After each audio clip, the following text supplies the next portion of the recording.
ये मेमोरियल जिसका अभी आपने प्रेजेंटेशन देखा और आदरणीय उदय प्रताप सिंह जी ने जो जानकारी दी है, हम सब लोगों की मिलकर की कोशिश होगी कि बहुत जल्दी नेताजी का ये मेमोरियल बन करके तैयार हो जाए।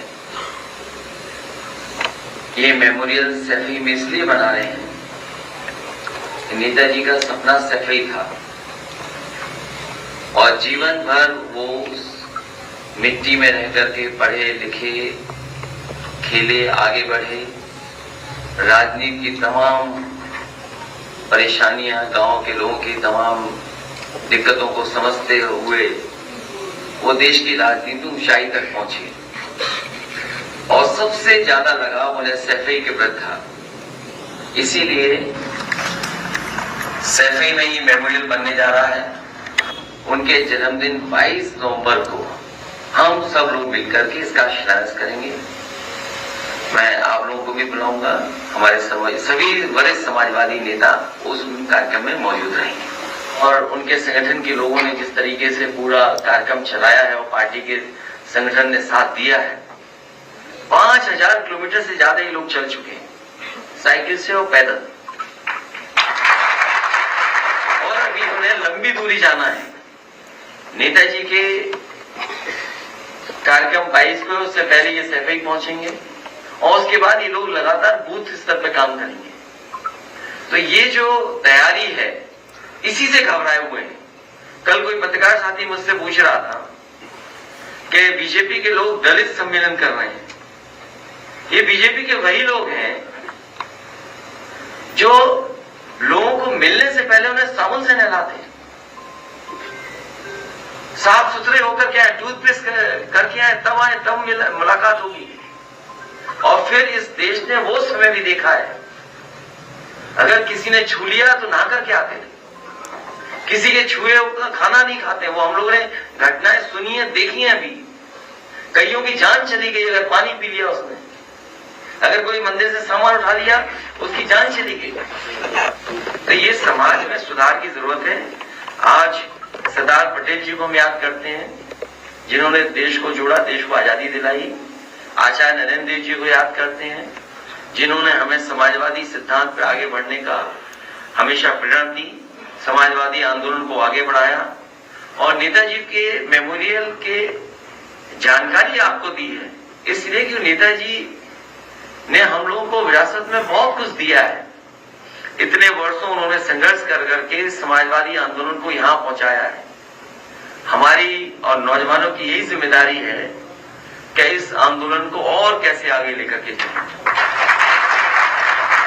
इसको आगे बढ़ाएं। महंगाई है, चरम सीमा पर बेरोजगारी है, चरम सीमा पर अन्याय हो रहा है और सरकार सुनने को तैयार नहीं है, देखने को तैयार नहीं है। क्या गड्ढे में गाड़ी के डिसबैलेंस होने से बच्चों की जान चली गई? आप मुझे बताओ पत्रकार साथियों, पिछले 6 साल में या 7 साल होने जा रहे हैं, इस सरकार ने कितनी बार कहा कि गड्ढा मुक्त करेंगे सड़कों को? क्या ये बदायूं की घटना उसकी वजह से नहीं हुई? अखबारों में छपाई कि भ्रष्टाचार और गड्ढे की वजह से डिसबैलेंस हुई गाड़ी और इतना बड़ा एक्सीडेंट हो गया, बच्चों की जान चली गई। और फिर डेंगू से जान जा रही है लोगों की, किसी जिला अस्पताल में इलाज नहीं है, दवाइयां नहीं है, ऑपरेशन नहीं मिल पा रहा। पीजीआई जैसे प्रतिष्ठित संस्थान में बीजेपी के नेता, उनके पूर्व सांसद, उनके बेटे को इलाज नहीं मिला, उसकी जान चली गई। इसी पीजीआई में कई मंत्रियों की जान गई, अगर आपको याद हो। याद है कि नहीं याद है आपको? जिस समय कोरोना फैला था, बीमारी आई थी, इसी प्रतिष्ठित संस्थान में मंत्रियों की जान गई। ये जो जांच कर करके अपना पल्ला झाड़ रहे हैं, कोई जिम्मेदार अगर है तो मुख्यमंत्री खुद जिम्मेदार हैं, क्योंकि वो बजट नहीं दे रहे हैं। आखिरकार बजट कहां जा रहा है? आप बजट नहीं दोगे अस्पतालों को, ऑब्सोलीट मशीनों पर आप डॉक्टर्स को काम करने दोगे, पर्याप्त डॉक्टरों का वेतन नहीं दोगे, आप एनवायरमेंट नहीं बनाओगे।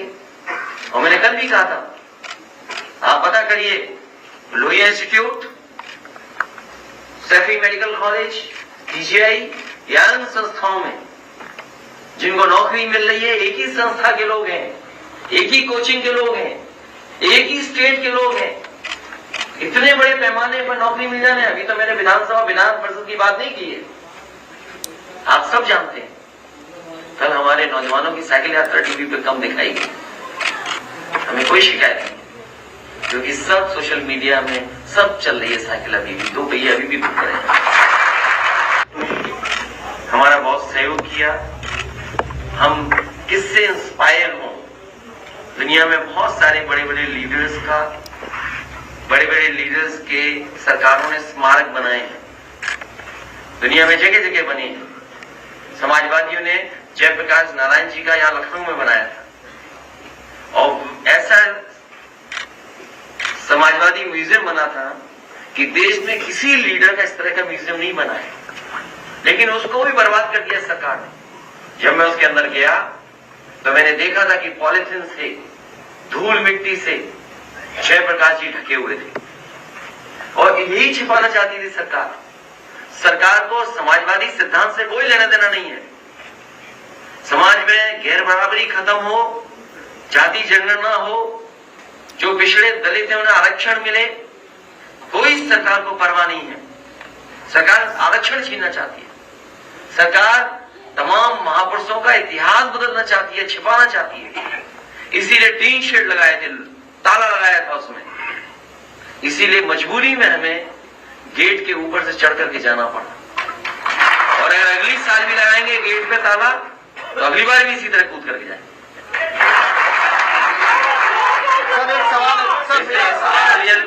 जो बनने जा रहा है, मुझे उम्मीद है कि नेताजी का मेमोरियल सैफई में बहुत अच्छा जल्दी बनाने की कोशिश करेंगे, और इसीलिए मैंने ये प्रेजेंटेशन की। आर्य प्रताप सिंह जी ने हिंदी में बताया कि क्या क्या इसमें चीजें जोड़ रहे हैं। समय समय पे लोगों ने सुझाव दिए हैं, कोशिश होगी उन सुझावों को भी एकोमोडेट कर लें, उन सुझावों को भी शामिल कर लें, जिससे कि जिस जगह से नेताजी को सबसे ज्यादा लगाव था, मैं सबसे पहले वहीं उनका मेमोरियल बनाने जा रहा हूँ। मुझे उम्मीद है कि बहुत जल्दी 27 से पहले वो मेमोरियल बनकर के तैयार हो जाएगा।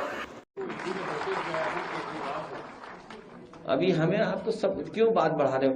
ये नोटिस सबको मिलेगा।